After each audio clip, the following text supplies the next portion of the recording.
This unit, we're going to begin solving algebraic equations by moving things around. We're going to be adding or subtracting pieces from one side to the other. So solving an equation means getting the variable by itself. Your goal is for x equals or y equals. Now, honestly, there's no rule that says the variable has to be on the left. It can be on the right. But you need to get the variable by itself, which means get everything else on the other side of the equation. You are finding the value that makes the equation true. You're finding right now the one number that goes in that equation and makes it work. So to get the variable by itself, we're going to do the opposite operations. And I'm going to show you the T method. It's not a fancy math method, but it's a great way for you to show how you move things. You find the equal sign and you draw a T at the equal sign. This divides your equation into two sides. Now for this first equation, we're going to solve for the variable with whole numbers. In this column, you're going to need to subtract. Well, subtract what? Look at this equation. You've got 9 equals x plus 7. You want the x by itself. So what has to move?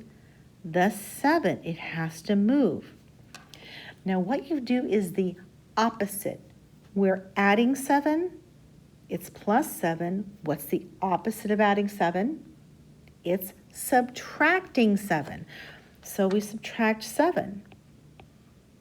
But, and here's a very key concept, we do it to both sides of the equation.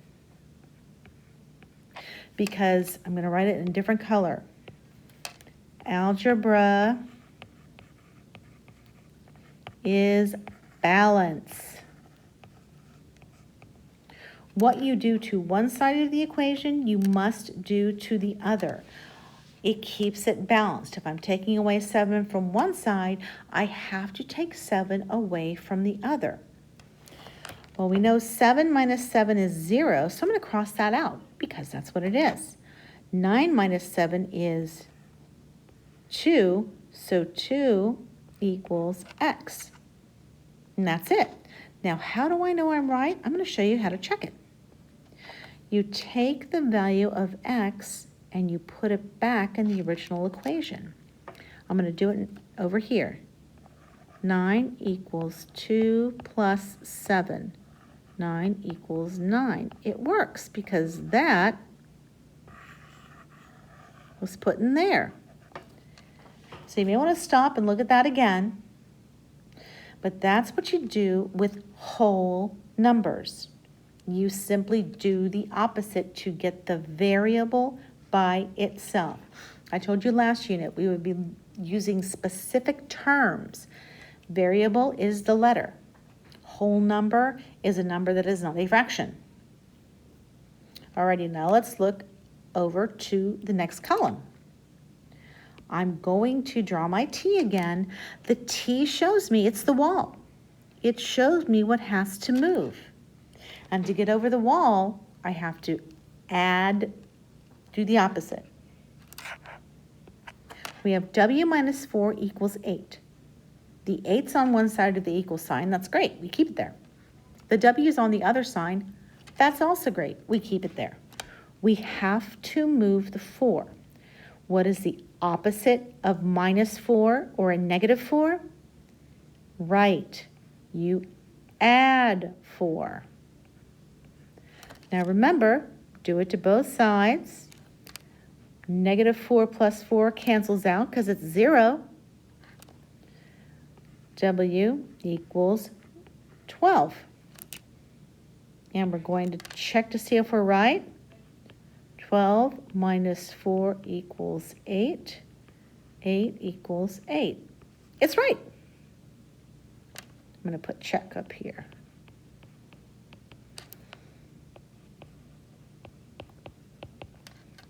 So that is solving by a one-step equation by adding or subtracting. It's not a complicated concept.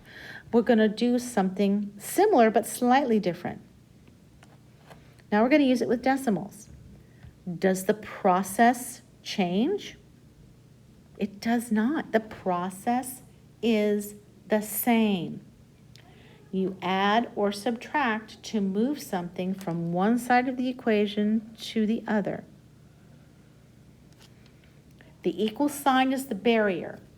And when I do my T, that's the wall, that whole thing. You have to move something mathematically. You don't just move it.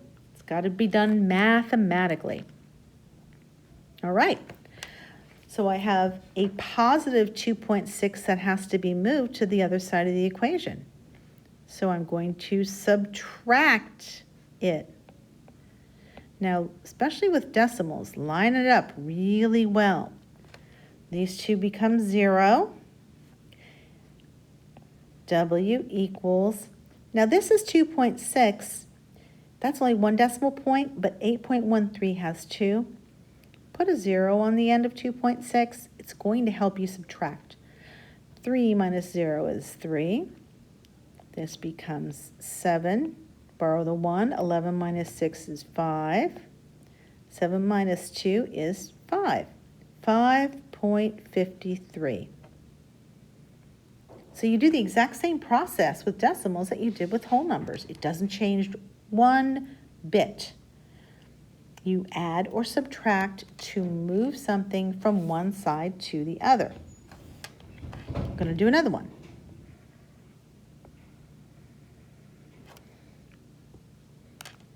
All right, which one has to move? The 3.6 or the 6.81? You're right, it is the 6.81. See, I'm going to assume you answered that. Do it to both sides. Those cancel out. V equals, let's add it. I'm going to put a 0 up here. The 0 plus 1 is 1. 6 plus 8 is 14. Carry the 1. 4 and 6 is 10. V equals 10.41.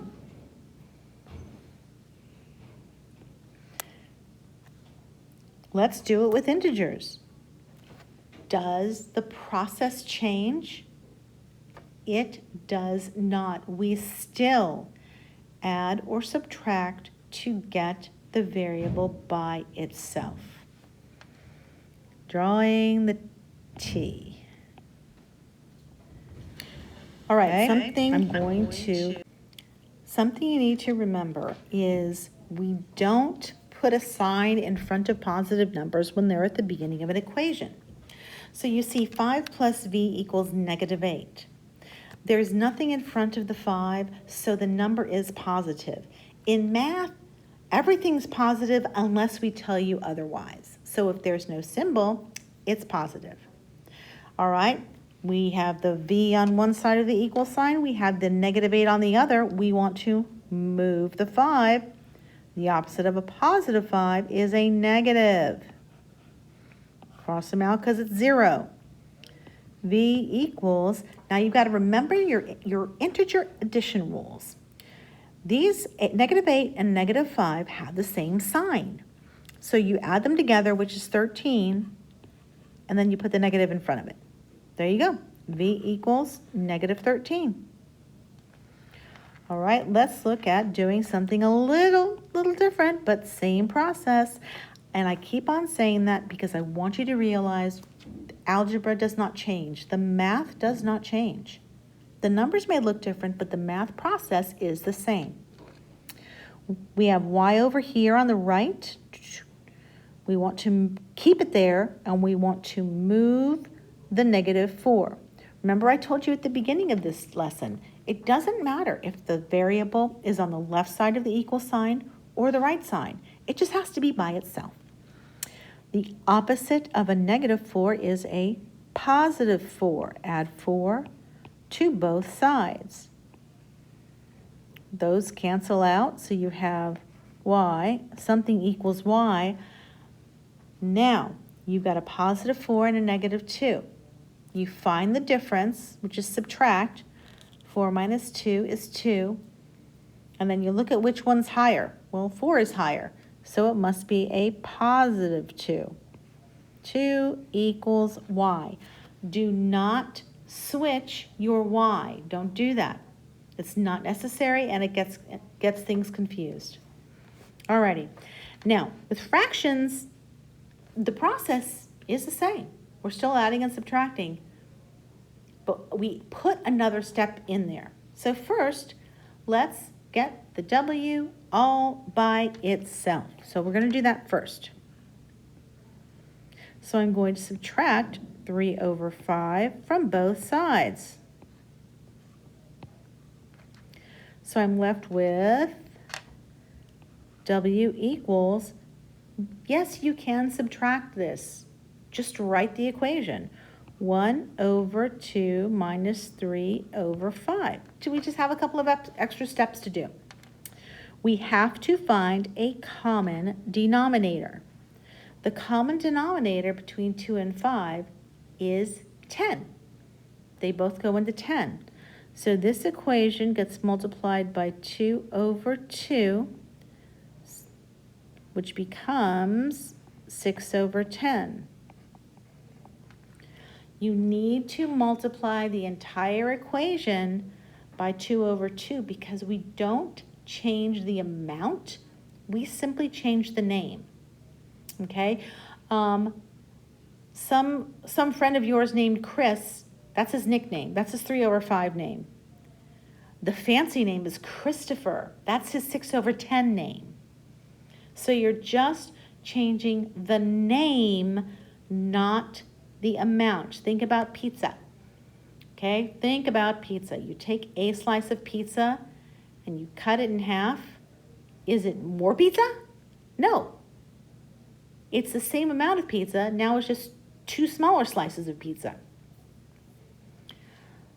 1/2 is multiplied by 5 over 5 because 2 times 5 is 10. This becomes 5 over 10. So we have W equals 5 over 10 minus 6 over 10. Our final answer is going to be, and I have to write it over here, I ran out of room. W equals -1 over 10. I did this in the exact same way. Step 1, I moved the 3 over 5 from one side of the equation to the other. I subtracted it from both sides. Step 2, I found the common denominator and figured out what I had to multiply. Step 3, I did the last bit of math. All right, we're going to do it again on this side, okay? Practice is good. We're going to take the -7/8 and we're going to add the opposite. What is that? It's a positive 7 over 8. So you have y equals -1/2 plus 7 over 8. Fraction rules, guys, you cannot add or subtract fractions when they have different denominators. That's why I have to have the same denominator. Now this one gets to be a little bit easier because 2 and 8 have a common denominator, and it's 8. So I'm going to multiply -1/2 by 4 over 4. So I have y equals -4 over 8 plus 7 over 8. Y equals 3 over 8. I want you to study these. We are going to go over this in class. Do not let fractions bully you. That's all they are. Fractions are bullies. You put yourself in charge.